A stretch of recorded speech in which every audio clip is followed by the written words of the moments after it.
Salam saudara terkasih dalam Yesus, salam jumpa pada renungan harian Embun Pagi. Hari ini akhir pekan, kita akan menjalani aktivitas kita dengan berfokus kepada firman dan keinginan Tuhan dalam hidup kita. Oleh karena itu, sebelum kita mendengarkan firman Tuhan, mari siapkan hati pikiran, kita bersatu di dalam doa. Damai sejahtera Allah yang melampaui segala akal dan pikiran, itulah yang melihara hati dan pikiranmu.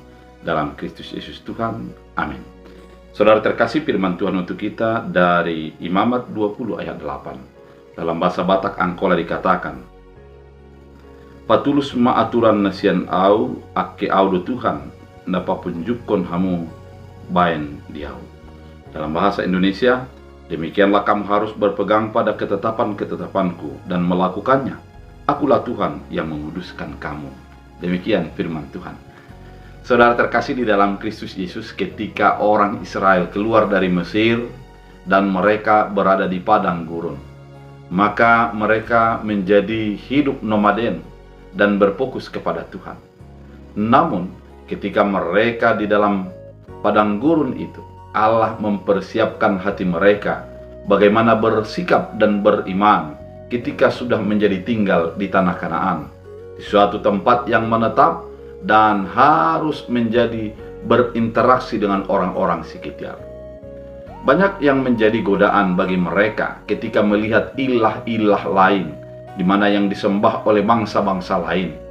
Ada yang menjadi menyembah kepada dewa kesuburan, ada yang menyembah kepada dewa perang, ada yang juga menyembah kepada dewa-dewa yang lain yang menjadi sebuah pertontonan bagi kehidupan mereka pada saat itu.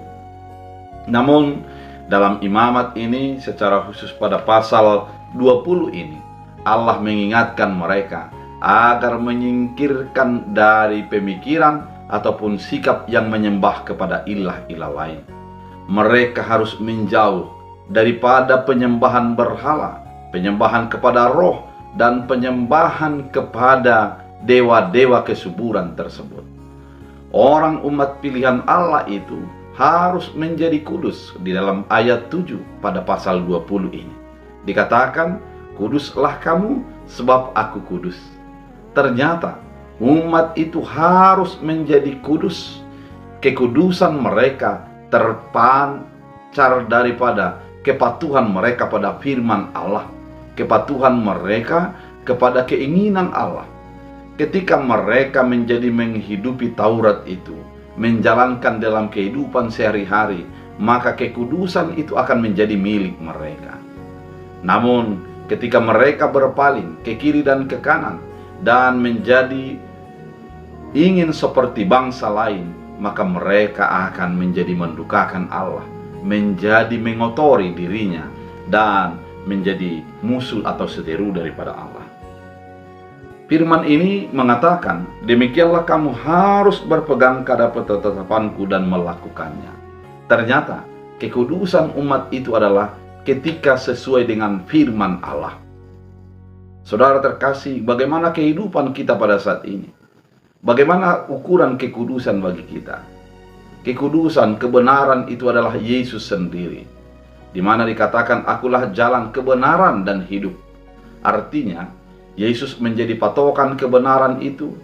Yesus menjadi sumber daripada kekudusan itu.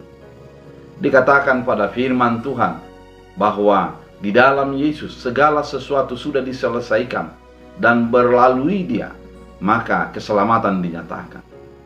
Kekudusan menjadi bahagian daripada orang yang beriman kepada Kristus Yesus.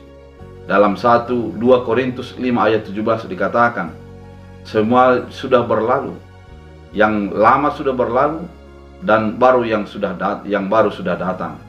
Artinya, ketika kita menghidupi Yesus Kristus, hal-hal yang lama menjadi ditinggalkan, masuk ke dalam kehidupan yang baru, yaitu bersama dengan Kristus Yesus. Dan kehidupan orang percaya bisa kita lihat daripada sikap hidup baru, hidup yang menghidupi Kristus di dalam kehidupannya.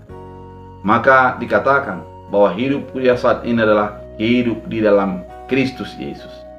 Artinya, kebaruan dan kekudusan kita hanya terletak di dalam Kristus Yesus yang memberikan kekudusan, memberikan keselamatan bagi kehidupan kita. Oleh karena itu, saudara terkasih di dalam Kristus Yesus, melalui firman ini kita diajak bahwa kita harus melakukan kekudusan karena Tuhan itu adalah kudus. Kita harus berbuat hal-hal yang baik karena memang Tuhan itu adalah baik. Sehingga apa yang kita lakukan memancarkan Yesus Tuhan kita yang kita sembah itu.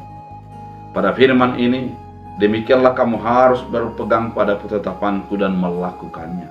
Demikianlah kehidupan kita harus berpegang kepada Kristus Yesus yang menjadi ketetapan Allah untuk menjadi menebus dan melepaskan kita daripada dosa kita, sehingga kita menjadi beroleh keselamatan dan kita menjadi dibenarkan dan dikuduskan oleh darahnya yang sudah ditumpahkan bagi kehidupan kita.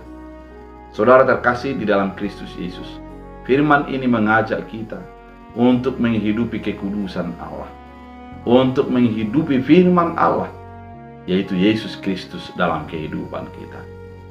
Karena Allah adalah kudus, maka hiduplah di dalam kekudusan itu. Andalkanlah kekudusan itu, sehingga kebenaran-kebenaran yang dinyatakannya menjadi bahagian daripada kehidupan kita. Saudara terkasih, suatu peringatan bagi kita bahwa Allah itu kudus dan kita harus kudus. Kekudusan kita bukan oleh karena upaya kita, bukan oleh karena perbuatan kita, dan bukan oleh karena ibadah kita, namun semata-mata oleh karena kasih karunia yang diberikan Allah melalui anaknya Yesus Kristus yang mati untuk keselamatan kita. Oleh karena itu, saudara terkasih di dalam Kristus Yesus, biarlah firman ini mengingatkan kita bahwa kita harus hidup kudus karena Tuhan itu kudus dan sudah menyelamatkan kita. Kita berdoa. Terima kasih Tuhan atas firman yang begitu indah, mengajar kami, mengingatkan kami untuk menghidupi kekudusan Allah. Biarlah kami hidup di dalam Kristus Yesus, sumber kekudusan dan kebenaran itu. Biarlah kehidupan kami tetap mengandalkan Tuhan, dan kami hidup dalam damai sejahtera. Dalam Kristus Yesus Tuhan, kami berdoa mengucap syukur. Amin. Tuhan Yesus memberkati.